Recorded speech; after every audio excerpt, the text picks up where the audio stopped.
το οποίο πολύ πιθανόν ανάλογα τώρα με το αν η επιχείρηση είναι καινούργια, το υπάρχει, πιθανόν θα χρειάζεται διασύνδεση με ένα άλλο offline σύστημα, δηλαδή να είναι ενημερωμένο το online κατάστημά μας για τη διαθεσιμότητα των προϊόντων.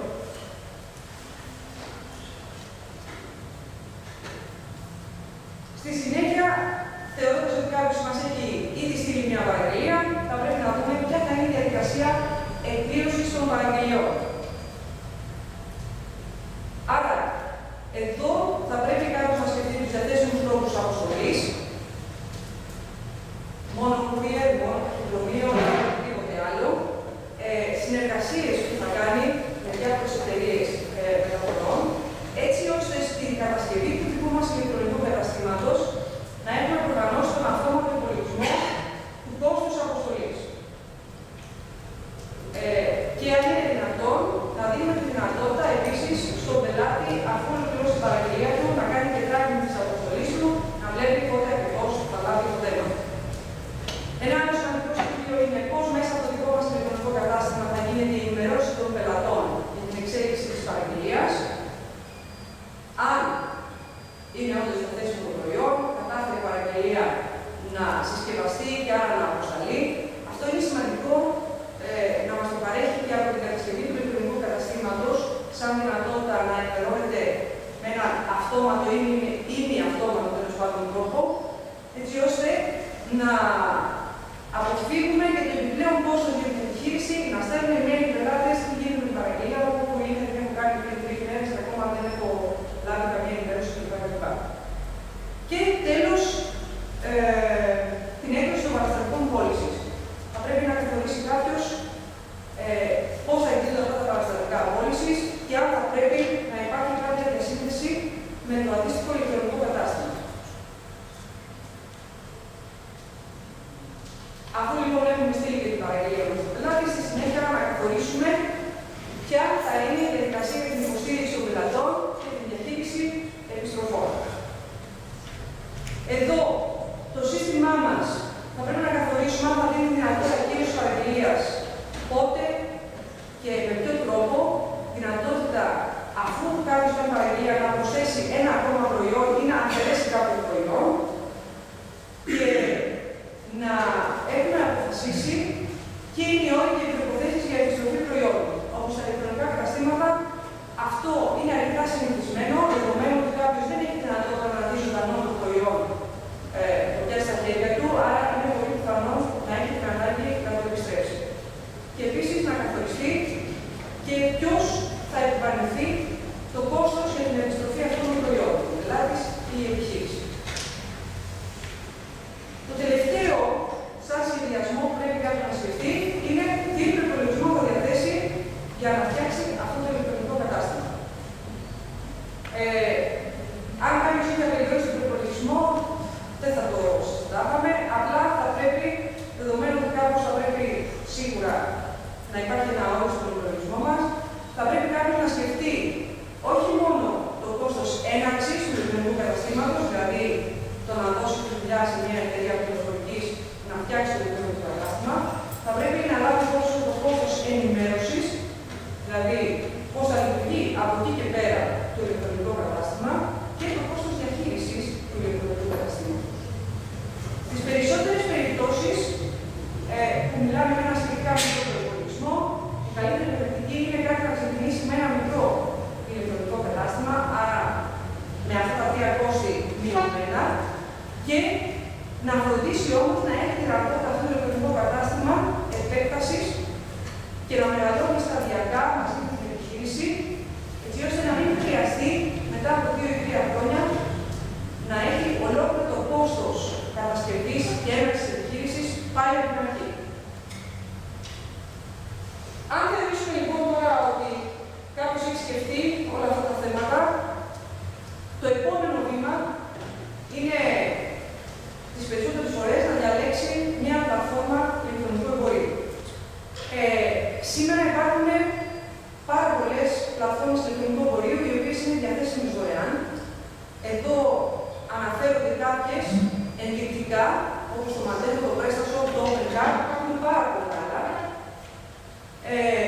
Το ότι είναι διαθέσιμες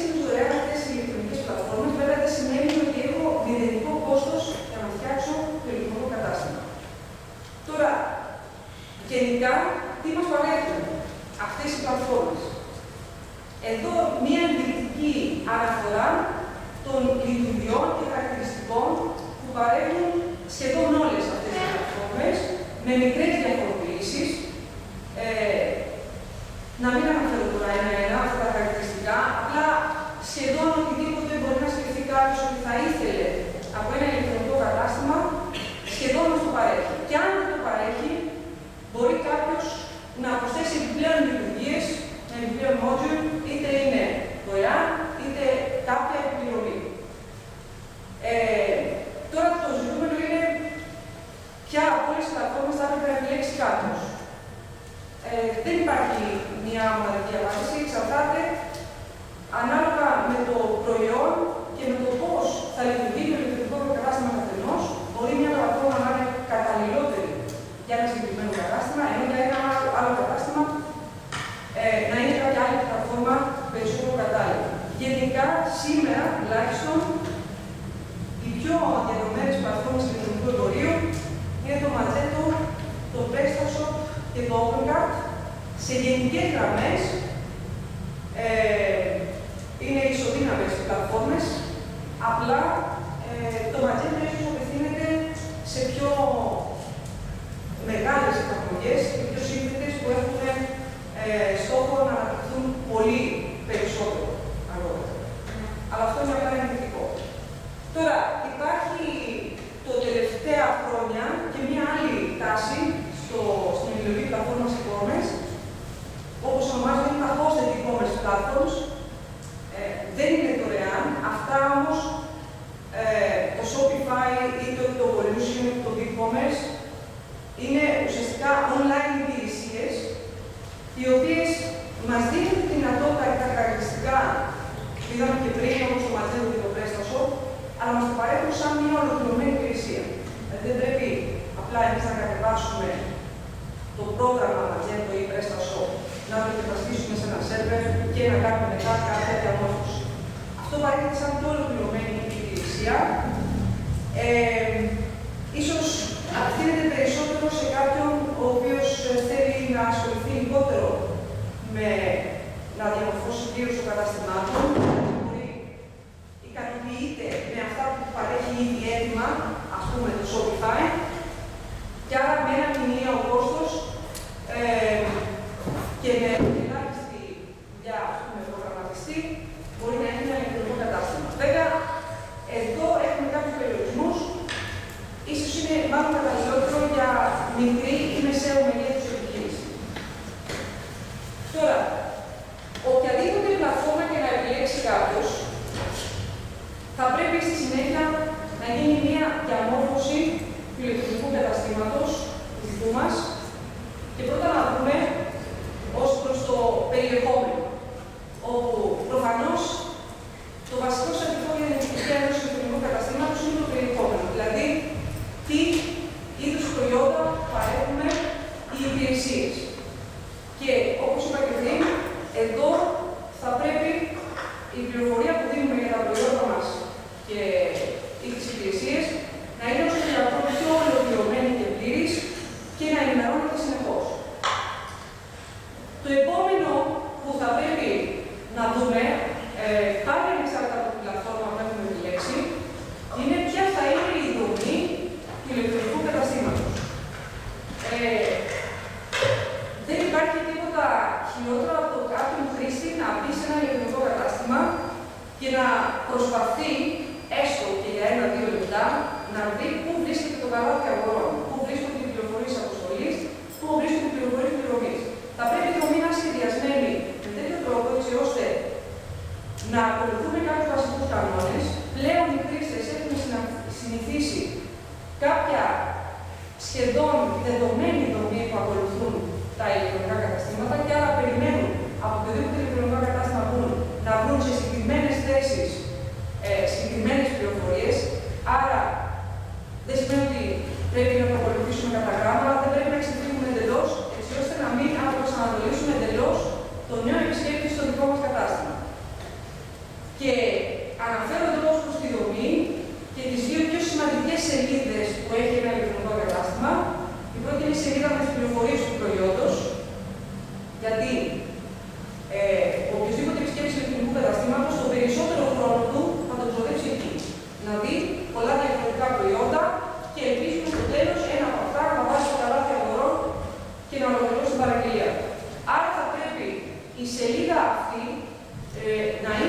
σχεδιασμένη λειτουργικά έτσι ώστε να δίνει όλη την πληροφορία με εύκολο επανάγνωστο τρόπο να μπορεί ο χρήστης να αποφασίσει αν το προϊόν αυτό κάνει ή όχι. Η δεύτερη πιο σημαντική σελίδα σε ένα ηλεκτρονικό κατάστημα είναι η διαδικασία που ακολουθούμε για την ολοκλήρωση των παραγγελιών. Εδώ πέρα, όλοι όσοι θα είχαν ηλεκτρονικό κατάστημα, θα θέλαμε κάθε πελάτης, ο οποίος μπαίνει στο ηλεκτρονικό κατάστημα, αν είναι δυνατόν, να του δίνει τα πλήρη στοιχεία του, να τον ενημερώνει για όλες τις συνήθειές του, έτσι ώστε να μπορέσει να φτιάξει πολιτικές marketing ή οτιδήποτε. Όμως, αυτοί οι επισκέπτες του δικού μας ηλεκτρονικού καταστήματος συνήθως θέλουν να δώσουν όσο το δυνατόν λιγότερα στοιχεία για να καταφέρουν να ολοκληρώσουν την παραγγελία. Για αυτόν τον λόγο, είναι και πολύ συνηθισμένο πλέον, αντί να απαιτούμε από τον χρήστη να κάνει εγγραφή, να ανοίξει λογαριασμό στο δικό μας ηλεκτρονικό κατάστημα, να χρησιμοποιεί το λογαριασμό του από το Facebook, το Google ή οποιοδήποτε άλλο μέσο, έτσι ώστε να χρησιμοποιεί τα ίδια στοιχεία για τον λογαριασμό. Και εμείς να παίρνουμε μόνο την επιπλέον πληροφορία που χρειαζόμαστε για να το αποστείλουμε τα προϊόντα. Άλλο επίσης πολύ σημαντικό στη διαδικασία ολοκλήρωσης παραγγελιών να βλέπει τα βήματα που πρέπει να ακολουθήσει μέχρι να ολοκληρωθεί η αποστολή παραγγελίας. Το πιο συνηθισμένο είναι οι χρήστες να ξεκινάνε τη διαδικασία για αποστολή παραγγελίας απλά για να δουν μέχρι το τέλος ποια θα είναι η τελική χρέωση και να μην την ολοκληρώνουν ποτέ. Άρα θα πρέπει να είναι εμφανές σε κάποιον πότε όντως έχει σταλεί παραγγελία. Και φυσικά σε όλα αυτά τα βήματα να είναι ξεκάθαρος ο υπολογισμός τελικής χρέωσης, να μην κρύβουμε χρεώσεις, αποστολής, φόρων και οτιδήποτε άλλο που να φαίνεται στο τέλος, διότι ο πελάτης κάνει την εμπιστοσύνη του στο κατάστημά του. Τώρα, σε ό,τι αφορά τη δομή, εδώ απλά αναφέρω, αν και δεν φαίνεται πολύ καλά, την υπηρεσία της Crazy Egg, το heatmap, το οποίο είναι μια υπηρεσία. Τι κάνει, βλέπετε εδώ την εικόνα μιας ιστοσελίδας και πάνω κάτι τελίτσες, ονοματιστές. Αυτό ουσιαστικά είναι μια υπηρεσία το οποίο βοηθάει είτε αυτόν που κατασκευάζει το ηλεκτρονικό κατάστημα, είτε τον ιδιοκτήτη του ηλεκτρονικού καταστήματος να διαπιστώσει πάνω στην ιστοσελίδα του ποια στοιχεία της ιστοσελίδας είναι αυτά που επισκέπτονται συχνότερα οι χρήστες. Άρα το heatmap αυτό, εκεί που βλέπουμε έντονα χρώματα, σημαίνει ότι εκεί κάνουν πάρα πολύ συχνά κλικ οι χρήστες. Αυτό είναι μια πληροφορία που θα μπορούσε να επηρεάσει σημαντικά στο πώς θα σχεδιάσουμε τη δομή της δικής μας ιστοσελίδας, διότι αν έχουμε εμείς κάποια σημαντική πληροφορία για το προϊόν, για το κατάστημά μας και βλέπουμε από αυτό το χάρτη ότι δεν κάνει κλικ ο χρήστης, σημαίνει είτε ότι δεν την έχουμε βάλει σε εμφανές σημείο, είτε ο τρόπος με τον οποίο παρουσιάζουμε δεν είναι σωστός και γι' αυτό δεν το βλέπει ποτέ ο τελικός χρήστης του καταστήματός μας. Υπάρχουν πολλά εργαλεία που μπορεί να χρησιμοποιήσει κάποιος για να διαπιστώσει αν η δομή του κάποια σελίδα του καταστήματός του είναι ή ιδανική ή όχι. Να φέρω μόνο αυτό σαν παράδειγμα. Τώρα, το επόμενο βήμα που έχουμε καθορίσει τη δομή είναι ο σχεδιασμός. Σχεδιασμός, δηλαδή ουσιαστικά γραφικά και γενικά η αισθητική που θα αφήνει το δικό μας ηλεκτρονικό κατάστημα. Εδώ έχω την εικόνα από την πρώτη σελίδα του Άνω, το οποίο νομίζω ότι περισσότεροι από εμάς θα λέγαμε ότι δεν έχει κάτι ιδιαίτερα όμορφο ή εντυπωσιακό σε γραφικά. Το οποίο σημαίνει ότι σε ένα ηλεκτρονικό κατάστημα ο σχεδιασμός είναι σημαντικός πάντα. Το αν έχουμε μια ωραία παρουσία, αλλά δεν είναι το πρώτο πράγμα που θα έπρεπε να σκέφτεται κάποιος όταν φτιάχνει ένα ηλεκτρονικό κατάστημα. Το πρώτο πράγμα, όπως ήδη είπαμε, είναι να είναι λειτουργικό το ηλεκτρονικό κατάστημα και λιγότερο εντυπωσιακό σε γραφικά. Όπως πολύ μεγάλα ηλεκτρονικά καταστήματα, όπως το Amazon, το eBay, δεν θα δείτε εντυπωσιακά γραφικά.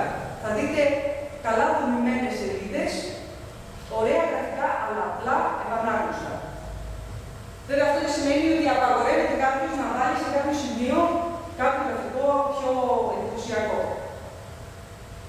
Και Γενικά στο σχεδιασμό, σε ό,τι αφορά τα ηλεκτρονικά καταστήματα, θα πρέπει το πρώτο κριτήριο να είναι η ευκολία χρήσης και η λειτουργικότητα, σε αντίθεση με την αισθητική, που δεν σημαίνει ότι επιτρέπεται να έχουμε κακή αισθητική στα ηλεκτρονικά